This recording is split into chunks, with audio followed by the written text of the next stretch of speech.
Bonjour à tous, bonjour à toutes, merci d'être là, vraiment merci beaucoup. J'espère que cette petite vidéo va vous plaire. On va essayer de faire un petit trade sur cet actif. Maintenant vous le prenez pas hein, bien sûr, c'est juste un titre indicatif. Moi je trouve qu'il est intéressant parce que nous avons donc pumpé là ces derniers temps, hein, ces derniers jours, avec une jolie correction. Mais ce pump n'a pas été inutile, bien au contraire. Donc je voulais quand même vous le faire remarquer. Donc avant ça, je voudrais qu'on analyse cet actif, à savoir où nous nous trouvons, pour savoir si vraiment il est haussier ou si on va au contraire corriger. Donc pour ça, on va analyser ce que moi j'appelle des cycles. D'accord. À partir du moment que les cycles sont établis, j'attends une nouvelle structure de cycle et éventuellement je me positionne donc sur du long terme, donc en spot, ou bien éventuellement en trade long terme. Donc on voit où nous nous trouvons. Donc comment que je fonctionne, c'est comme ceci. Donc on va commencer une chose simple, d'accord. Un cycle pour moi c'est quoi? C'est trois tendances, une baisse, un range, une hausse. Ou alors une hausse, un range, une baisse. Ou alors c'est une hausse, une baisse, un range. Bon, ainsi de suite, comme ça. Cependant, ça c'est des cycles tendanciels, d'accord. Là, on serait plutôt dans une tendance baissière, d'accord. Donc ensuite, on pourrait faire un range, une baisse, une hausse, d'accord. Donc ce serait plutôt baissier. Pour ici, on serait plutôt dans un range, ensuite une hausse et de nouveau un range. Vous voyez la différence, c'est assez flagrant. Donc ici, on a une hausse, une baisse, un range. Donc là, on pourrait élaborer une hausse, une baisse, un range. Donc même phénomène. On serait plutôt haussier. Donc voilà. Donc on va regarder ce qu'on est en train de faire ici. Ici, nous avons donc une baisse avec une continuation baissière, avec une hausse derrière et suivi d'un range. Donc en gros, c'est une baisse, une hausse, un range. Donc normalement, là-dedans, on était plutôt à faire tendanciel baissier, range et hausse. Ok, pour rattraper le mouvement, mais cependant, il était baissier. Ici, donc normalement, on aurait dû faire comme ceci. D'accord. Chose qui n'a pas été faite ainsi. Pourquoi? Parce qu'en fait, on a fait une baisse, une hausse, un range, et derrière, on a suivi d'une hausse qui est venue clôturer un cycle. D'accord. Mais un cycle avorté, en fait. Le cycle, il est avorté. Donc en fait, grâce à cette hausse, on a avorté la baisse, en quelque sorte. C'est ça que je voulais dire. Donc, on a un cycle avorté ici. Ici, nous avons également un cycle avorté. D'accord? Pourquoi? Parce qu'on n'a que deux, une baisse et une hausse. Donc forcément, on a avorté le cycle. Derrière, on a fait le range, à la limite, si vous voulez. Ok? Donc en fait, le range, il s'est positionné en dernier. Donc en fait, on a avorté le cycle. Derrière, qu'est-ce qu'on a? On a une baisse et un range. D'accord? Donc maintenant, qu'est-ce qu'on doit imaginer? On doit imaginer une hausse du double, d'accord, donc c'est-à-dire ceci. Ou alors ceci. D'accord. Et pour l'instant, on en est où? On en est là. Ok. Donc pour l'instant, on pourrait imaginer que nous sommes dans un cycle qui est encore tendanciellement éventuel baissier. Mais pour ça, il faut quand même malgré tout remonter là-haut. Parce que si on fait ça, ça et ça, normalement, derrière, on doit faire ça, ça et ça. D'accord? C'est logique, en fait. C'est logique, c'est mathématique. Donc, voilà. Donc, on est venu toucher. Mais est-ce qu'on a fait notre range ici? Non. On n'a pas fait de range. Donc, ça veut dire qu'on doit quand même, malgré tout, monter et venir faire notre range. Bien. Donc, pour l'instant, en tout cas sur du court terme, il est censé être encore haussier et pour finir avec un range si vraiment on devrait descendre. Donc maintenant, on va analyser ça, à savoir si on est plutôt haussier là, si on va vraiment casser. Ou alors, si on va effectivement ranger. On va regarder ça tout de suite. Donc, on va pour ça faire, on va analyser déjà sur le très grand dernier mouvement qu'on a fait. Ah bah voilà, je l'ai fait. Donc ça va aller très vite. Donc qu'est-ce que j'ai analysé? Déjà, on va regarder le grand mouvement, c'est-à-dire du plus bas ici jusqu'au plus haut ici. Donc on m'a déjà fait la remarque. Est-ce que c'est pas mieux de prendre les mèches ou est-ce que c'est mieux de prendre les mèches? Moi, je prends jamais les mèches. Maintenant, si vous voulez prendre tout le temps les mèches, faites toujours la même chose parce que sinon vous allez prendre ce que vous préférez et on est bien d'accord que c'est pas comme ça que ça doit fonctionner. Donc moi j'ai décidé de prendre jamais les mèches parce que j'estime que pour moi les volumes c'est ce qui est c'est ce qui représente, si vous voulez, la réalité du marché. Parce que vous voyez, là, par exemple, on a dépassé avec les mèches. Et si je prenais en compte ceci, on n'aurait pas un cycle avorté, on aurait tout simplement un cycle qui serait plus haut que le précédent, mais sans que ce soit avorté, et peut-être une hausse, machin. Donc tout ce que je peux vous dire sur cet actif-là, c'est que d'ici à là, on voit qu'on a un appel à l'achat ici. Donc on va faire ce petit carré-là pour vous démontrer qu'ici, on a donc notre appel à l'achat futur. Ok? Donc, qu'est-ce qui s'est passé là-dedans? Donc ici, on a nos 50%. D'accord, nos 50%. On est venu donc, on a corrigé sous les 50%. On est venu faire une extraction ici, pour moi, qui est donc un appel à l'achat ici. Et derrière, on a continué à baisser sans aller chercher le dernier plus bas. Donc, paf, on a décidé de s'extraire à la hausse, puis pullback sur les 50% pour aller au moins tester la zone des 0,75. D'accord? Donc pour l'instant, rien d'exceptionnel. Cependant, on va regarder qu'est-ce qui s'est passé entre deux. Donc, si on se réfère à ce qui se passe ici, on peut voir dans le passé qu'est-ce qui s'est passé quand on a travaillé cette zone des 50%. On va regarder dans ce cycle-là. Donc dans ce cycle-ci, on peut constater, voilà, par exemple ici on est descendu, vous voyez, on a pris du plus haut ici jusqu'au plus bas ici. Et pareil, j'ai pas pris les mèches. Donc, qu'est-ce qu'on a fait? On est descendu sous les 50%, on est venu taper, on s'est fait rejeter, on est revenu taper, on s'est fait rejeter, on est revenu taper, et on a fini par extraire. Donc dès qu'on a cassé les 50%, on a vu qu'on s'est extrait directement. Ok? Et ensuite, on est revenu dire au revoir à la zone des 50%, et enfin on a pumpé. D'accord? C'est comme ça que je vois les choses. Ensuite, si on prend uniquement ce cycle-ci, c'est-à-dire du plus haut ici jusqu'au plus bas ici. Donc là, on ne prend pas ici puisqu'on a fait plus que 100% de correction, en tout cas plus de 50%. Donc je ne prends pas ce cycle-là. C'est ma règle en fait. Hein. Donc, qu'est-ce qu'on a fait à partir de ces 50%? Donc on les a cassés ici. On a pumpé, tac, tac, tac. Et ensuite, on est venu, vous avez vu, les 50%, on a méché et on a décidé de rejeter ces 50%. Et à partir du moment qu'on a rejeté ces 50%, donc on va juste, hop, voilà. Ok, on est donc sur ces 50% là, on voit que on est resté dessous, on a été rejeté, et là on les a cassés. Donc on avait un appel à l'achat ici, par rapport à ce mouvement-là également. Donc qu'est-ce qu'on attend maintenant? Bah, c'est de s'extraire parce qu'on n'a pas d'autres mouvements indicateurs, on va dire ça comme ça, pour nous dire qu'on descend. Donc là pour l'instant, on avait un appel à l'achat ici, on l'a réussi, on avait un appel à l'achat ici, on l'a réussi. Donc là on est au-dessus. Donc pour moi, et là on a un appel. Donc pour moi on doit aller chercher ça. Hein, on est bien d'accord, on n'est pas censé descendre. Donc voilà pour l'instant ce que j'analyse dans cet actif, c'est-à-dire que là, concrètement, on est plutôt haussier que baissier. Donc on doit aller théoriquement chercher ceci. Donc pour aller chercher ceci, on doit minimum aller venir dans cette zone ici.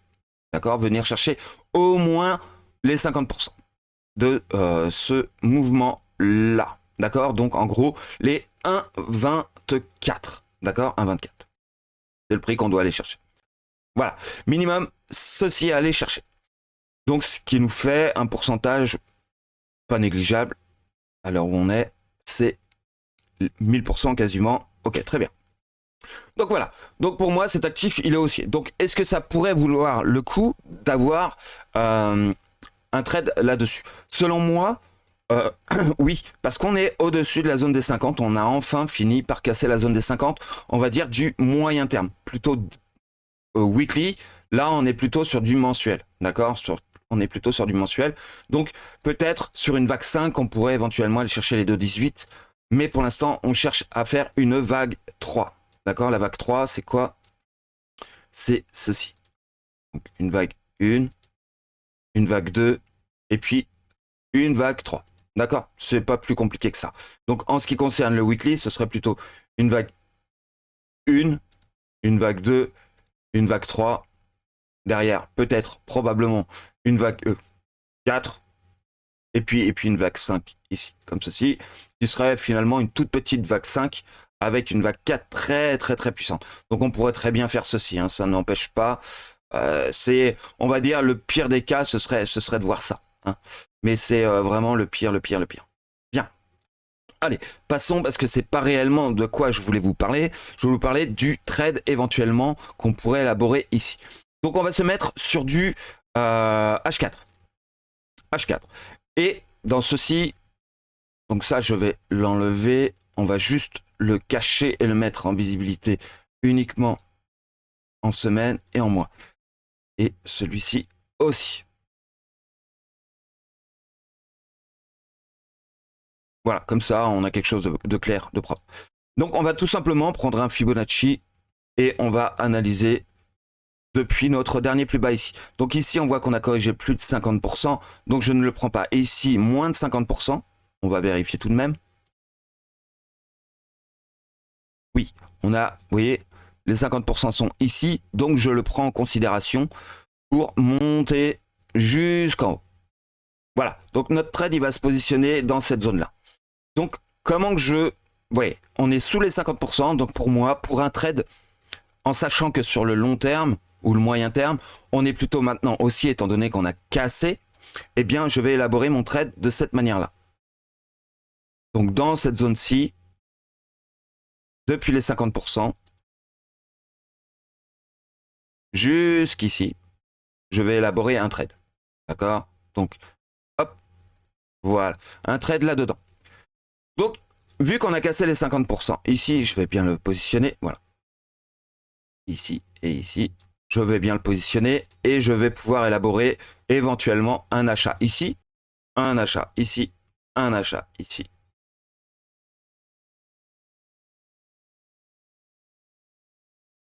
Et pourquoi pas un dernier achat ici. Donc, si vous avez, donc, comme vous le saviez déjà, par rapport à notre histoire des 100 $, donc il nous faut 200 $ de collatéral avec un levier x3 et 100 $ pour notre trading, donc divisé en 5, ce qui nous fait 20 $ de façon systématique. Donc on va tout de même le noter.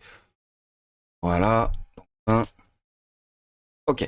Donc là, on voit qu'on l'a complètement cassé. Donc c'est bien, parce que ça veut dire qu'on peut l'acheter au market, entre guillemets. Lui, du coup, vous l'achetez pas au marché, hein, tout simplement, parce que il peut remonter. Donc si vous avez un trade à 20 balles déjà qui commence à monter à partir de maintenant, le but, c'est d'aller chercher un minimum, ceci. Hein. Donc, alors on va regarder. Minimum, c'est pour aller chercher ceci.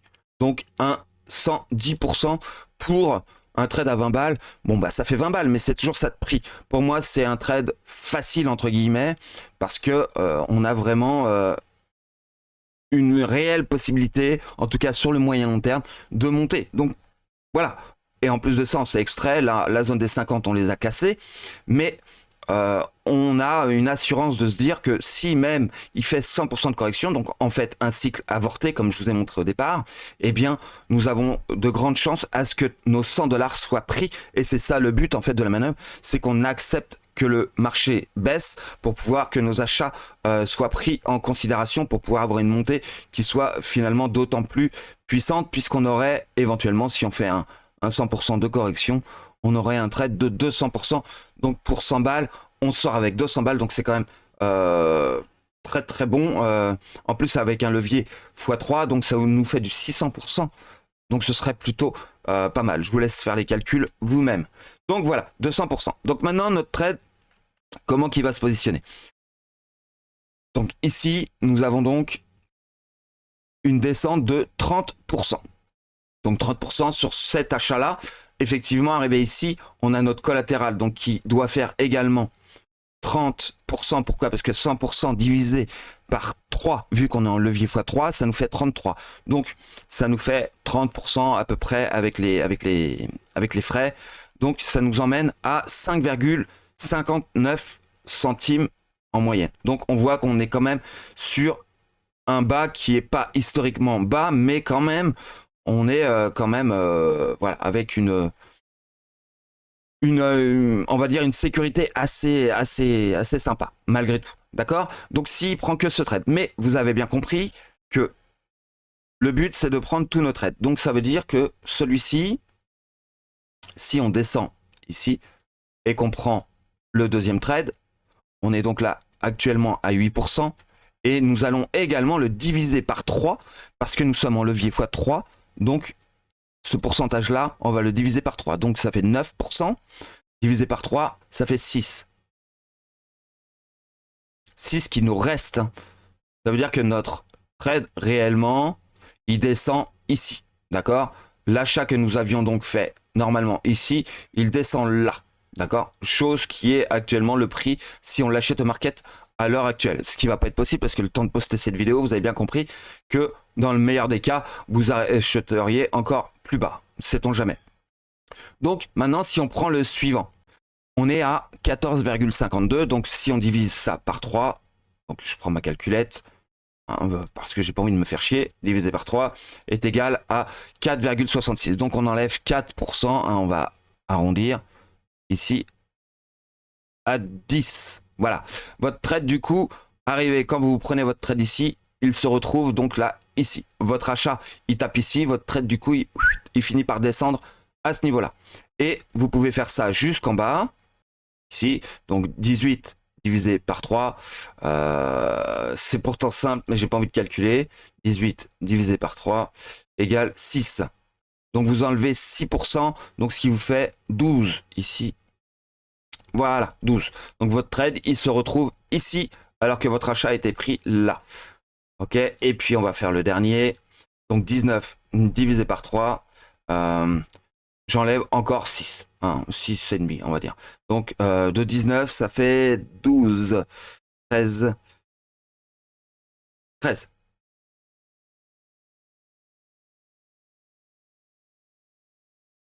Voilà, c'est du approximatif, mais normalement vous êtes dans les clous. Hein. Donc d'accord, donc ça on le descend jusqu'à 30% maintenant, parce que c'est par rapport à vos 100 balles en fait. Hein. D'accord, donc 30%. Hop, voilà, normalement c'est 33, mais on va se baser sur 30 pour sécuriser le truc. Et vous avez donc finalement votre collatéral qui descend encore d'un cran, qui nous emmène au 4,44. Donc si on vérifie sur du semaine, ça vous emmène sur un plus bas qui descend quasiment au plus bas historique. D'accord? Donc vous êtes normalement largement dans les clous pour votre sécurité du trade.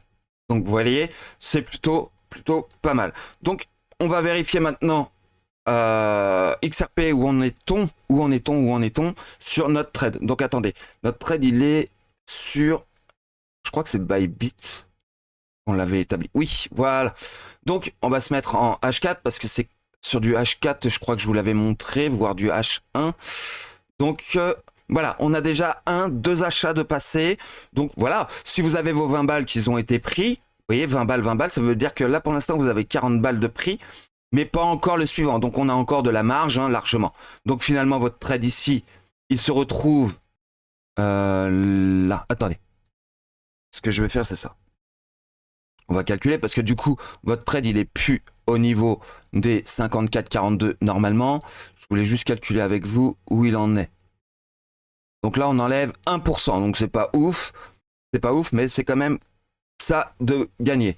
Donc on enlève 1% de nos 30% ici. Donc fait chier parce que du coup, je vois rien du tout. Voilà, on va faire ça. Donc j'enlève 1%, on se retrouve à 29. C'est toujours ça de gagner. Voilà, notre trade, il est ici. Donc du coup, on le descend, lui, de 1% également. Voilà. Et lui, on le descend aussi de 1%. D'accord? Donc notre stop loss, il se retrouve là. D'accord? Notre prix de liquidation. Voilà, donc pour l'instant on est bon aussi sur celui-là et il est fort probable qu'on ait un rebond parce que vu ce que j'en avais déduit, normalement on est bon. Donc on va quand même vérifier en H4 qu'est-ce qu'on a fait. Donc ici on a fait 100% de correction donc on ne le prend pas en considération. Ici on a bien fait 50% ou pas. On va vérifier ça tout de suite.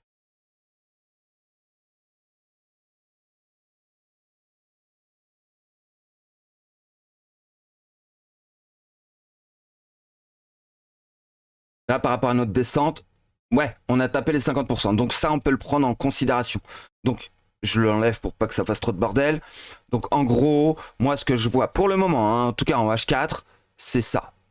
C'est-à-dire ça, ça et pour l'instant, ça. Donc, on va voir ce que ça donne. D'accord? On va voir ce que ça donne.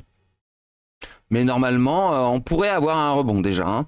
Maintenant, si on a une 4 et une 5 qui se présentent derrière, on a notre trade qui est chaud patate. Donc maintenant, qu'est-ce que ça donne au niveau des indicateurs? On voit que le stochastique, il est très très bas depuis un bon moment. Donc, je pense qu'ils vont quand même avoir du mal à pousser vers le bas. On a notre momentum qui reste bullish malgré un déstockage massif. Donc, on va voir. On va voir. Ok, donc merci d'avoir suivi cette vidéo, j'espère que ça vous plaît. Mettez-le s'il vous plaît en commentaire ou mettez des pouces. Voilà, je vous souhaite une excellente journée et puis on se retrouve bien sûr dans le vocal.